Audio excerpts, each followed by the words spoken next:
ఇదంతా కూడా డబ్బులు ఇచ్చి మరీ కావాలని చేయించారు అని చెప్పేసి విజయ్ గారి ర్యాలీలో ఏదైతే తొక్కిసలాట జరిగిందో దాని కారణంగా కొన్ని సంచలనమైన విషయాలు బయటికి వస్తూ ఉన్నాయి. సో మరి దీన్ని అంటే ఇదంతా కూడా ఎవరు చేయించారో, డబ్బులు ఇచ్చి మరి తొక్కిసలాట చేయిస్తారా అంటే అందులో కూడా మనం పర్ఫెక్ట్గా నిజము అని చెప్పలేం. అయితే ఈ తొక్కిసలాటలో దాదాపుగా 41 మంది ప్రాణాలు అక్కడికక్కడే పోయాయి. అందులోనూ ఆడవాళ్ళు ఉన్నారు, పెద్దవాళ్ళు ఉన్నారు, చిన్నపిల్లలు కూడా ఉన్నారు. సో ముఖ్యంగా ఇలాంటి మీటింగ్స్ ఉన్నప్పుడు చిన్నపిల్లల్ని ఎందుకు తీసుకొస్తారు అని చెప్పేసి కూడా చాలా ఫైర్ అవుతూ ఉన్నారు. మరి అక్కడ రాష్ట్రం యొక్క సీఎం కూడా విజయ్ గారి మీద చాలా సీరియస్గా ఉన్నట్టు కూడా తెలుస్తుంది. అరెస్ట్ కూడా అన్ని సిద్ధమైపోయాయి, పేపర్లు కూడా సిద్ధం చేశాము, అరెస్ట్ ఒకటే ఇంకా బాకీ ఉందని చెప్పేసి కూడా ఇప్పుడు సోషల్ మీడియాలో కొన్ని న్యూస్లు వైరల్ అవుతూ ఉన్నాయి. అయితే మొత్తంగా విజయ్ గారి యొక్క మీటింగ్ పెట్టినప్పుడు కానీ, ర్యాలీకి వచ్చినప్పుడు కానీ పగడ్బందీగానే ఏర్పాట్లు చేశారు. కాకపోతే ఆ ఒక ప్రాంగణంలో 10,000 మందికి మాత్రమే అలాట్మెంట్ ఉంది. ఇంకా విజయ్ గారు కొంచెం లేట్ రావడం వల్ల ఇంకా 10,000 మందికి ఇంకా 10,000 మంది అంటే 20,000 మంది వచ్చేసారు. ఇంకా ఆ తర్వాత 30,000 మంది వచ్చేసారు. ఓవరాల్గా ఈ 30,000 మంది ఒకే చోట 10,000 మందికి సరిపోయే చోటలో 30,000 మంది రావడం అనేది అందరికి కూడా గాలి కూడా పీల్చుకునేంతటువంటి మనుషులు అక్కడ చేరిపోయారన్నమాట.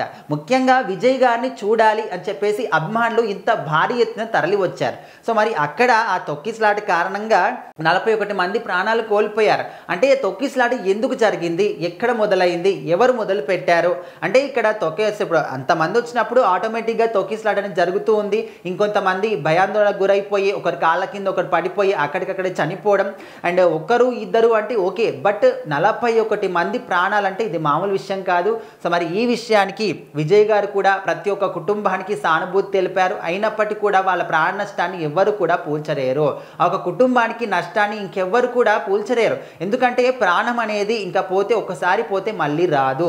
ఆస్తులు పోయినా డబ్బులు పోయినా మళ్ళీ సంపాదించుకోవచ్చు, కానీ ప్రాణం అనేది జీవితంలో ఒకేసారి, ఒకసారి పుట్టామా ఒకసారి చనిపోయామా అంతే. సో మరి ఆ కుటుంబాలకి భరోసా ఎవరు అనే దిశగా కూడా ప్రతి ఒక్కరు ఆలోచిస్తూ ఉన్నారు.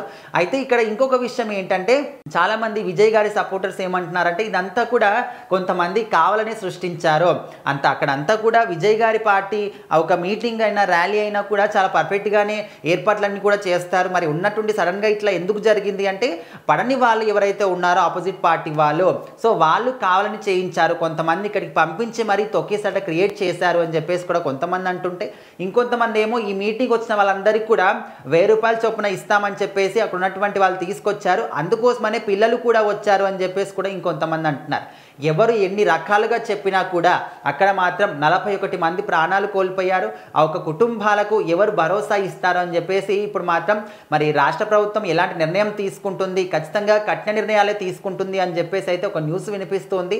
ఇంకా ఏదేమైనా మరి విజయ్ గారు గెలవడం అనేది చాలా ఒక కష్టతరంగా మారిపోయింది ఈ యొక్క సంఘటన తర్వాత. చూడాలి మరి ఎలాంటి సంఘటనలు చోటు చేసుకుంటాయి ఏంటి అని.